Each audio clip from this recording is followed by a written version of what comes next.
কথা বলতে দাঁড়িয়েছি। আসলে বাংলাদেশের শ্রমিকেরা অসহায়, বাংলাদেশের শ্রমিকের পক্ষে কেউ নাই। এরা নিজেরা গান ছড়ায় কাজ করবে, নিজেরা খাবে, কিন্তু এদের কিন্তু দাঁড়ানোর জন্য প্রেসিডেন্টও নাই।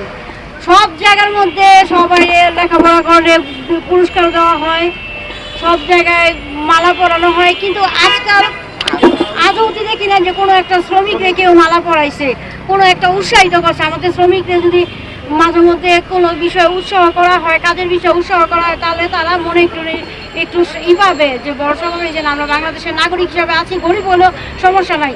মূলত কথা কি, বাংলাদেশের গরিবদের কোনো দামই নাই। বাংলাদেশের গরিবেরা রাস্তার আস্কা করে কুকুর বেড়ালের মতন ইউজ করা হয়। বড় লোকেরা সরকারা এই গরিবদের কোনো মূল্যায়নই করে না। যদি আমাদের সরকার করতো তাইলে বাংলাদেশের মানুষও করতো।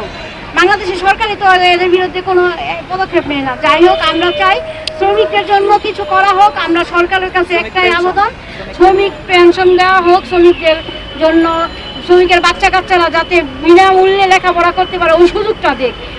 ছোট বাচ্চারা যদি লেখাপড়া করে শিক্ষিত হয় তাইলে সে বাংলাদেশের নাগরিক, বাংলাদেশ উন্নতি করতে পারে, শিক্ষিত জাতি পাবে।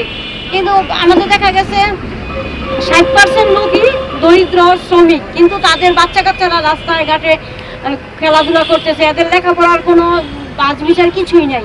একটা আইন করা হোক যে শ্রমিকদের বাচ্চা কাচ্চা বা গরিবের বাচ্চা কাচ্চা এদের জন্য সুযোগ থাকবে লেখাপড়ার, কোনো টাকা পয়সা দিতে হবে না, উল্টো তাদেরকে আরও খরচ বিরোধ দেওয়া হবে, তাহলে আমরা শিক্ষিত সমাজ পাবো।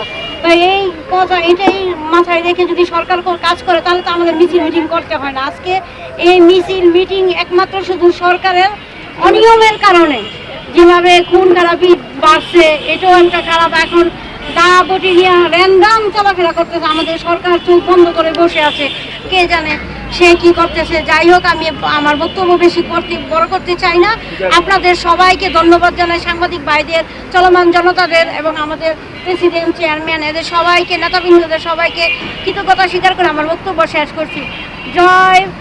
বিজয় বাংলাদেশ, বিজয় নতুন ধারা। আসসালামু আলাইকুম, ধন্যবাদ।